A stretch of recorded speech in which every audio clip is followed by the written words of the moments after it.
दुलाराय बर' फरायसा आफादनि आदब आरो गुन गोनां सोलोंथाइनि मावथांखि बादियै चिरां जिल्ला बिजनी दख'र दुलाराय बर' फरायसा आफादा गोलोम बोथोरनि बेसेन नाङै फोरोंथाइ होनाय बादा बेखेवदों।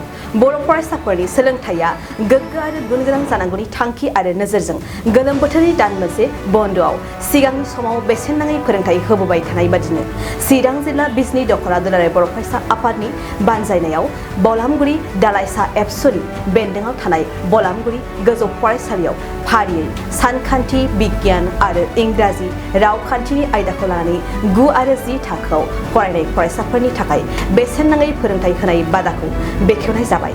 मख'जाथावदि बे फोरोंथाइ होनाय बादाखौनो बेखेवनानै होयो बिजनी दख'र एबसुनि गाहाय नेहारारि खाम्फा ब्रह्मआ। बे फोरोंथाइ बादायाव मोनथाम आयदानि रोंखा राखा 3 फोरोंगिरिफोरखौ थिसननाय जादों आरो फोरोंथाइ बादाखौ जागायनायनिफ्राय 25 जुलाइसिम होनाय जागोन होननानै मिथिहोदों। देग्लाय दुलाराय बर' फरायसा आफादा अल आसाम नाङैनो जे आदब आरो गुन गोनां सोलोंथाइनि मावथांखि बे मिशननि गेजेरजों सिगां बोसोरफ्रावबो जेरैबायदि माने दान मोनसे जे बन्द' थायो गोलोम बोथोरनि बन्द', दा बे गोलोम बोथोरनि बन्द'आव दुलाराय बर' फरायसा आफादनि बिथोन बायदियै बिजनी दख'र एबसुआबो बिजनी दख'र एबसुनि सिङाव थानाय मोनफ्रोमबो गोजौ फरायसालि, गेजेर फरायसालि आरो गुदि फरायसालि बे गासैयावबो जे दान मोनसेनि फोरोंथाइ बादा बेखौ होनो सिगांदों। दा बेबायदियैनो बलामगुरि दालाइ एबसुनि सिङाव थानाय बलामगुरि गोजौ फरायसालियाव थाखो 9 आरो थाखो 10 नि फरायसाफोरखौ लानानै मोनथाम आयदा जे साइन्स, मेथ्स आरो इंराजि, दा बे मोनथाम आयदाखौ जोङो 3 फोरोंगिरि थिसननायनि गेजेरजों जोङो फोरोंथाइ बादाखौ होनो सिगांदों। जिहेतु जोंनि फरायसाफ्रा गुन गोनां सोलोंथाइ लानांगोन। दा गुन गोनां सोलोंथाइ लानोब्ला दा नैबे गोलोम बोथोरनि बन्द'नि समावहाय जोंनि फरायसाफ्रा मा खालामनो नाजायो, माने ओरैनो समखौ बारहोगारनो नाजायो।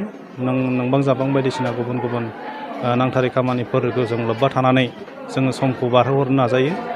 बेनि थाखायनो बेबायदिनो मोनफ्रोमबो फरायसालियाव हाइ स्कुलफ्राव बे कचिंखौ होनाय जादों।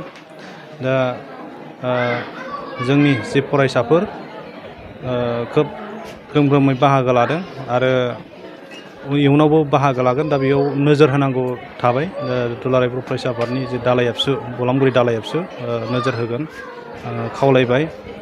दा बेबायदिनो गुन गोनां सोलोंथाइखौ मोनहोनो थाखाय हारियाव साफा मोजां फरायसा, जाफुंसार फरायसा जोङो बहननांगौनि थाखाय जेरैबायदि हाबाफारिफोर लानांगौ, दा बेबायदि हाबाफारिनि गेजेरजों जोङो बे थांखिखौनो लानानै जोङो बे कचिंखौ होनाय जादों। मोनसे फोसावथाय खैराबारि उपेन्द्र नेशनेल एकाडेमि फरायसालियाव देग्लायनिफ्राय 10 थाखोनि मुं थिसननाया सोलिगासिनो। फरायसुला आरो फरायसुलिफ्रा थाखो 10आव मुं थिसननो गोनो गोथो जानानै दंब्ला एबा देग्लायनि मेट्रिक आनजादाव उथ्रिना गुबुन फरायसालिमाफोराव मुं थिसननायाव मानिबाफोर जेंना नुजाथिदोंब्ला नोंथांमोना जिंगा दासि।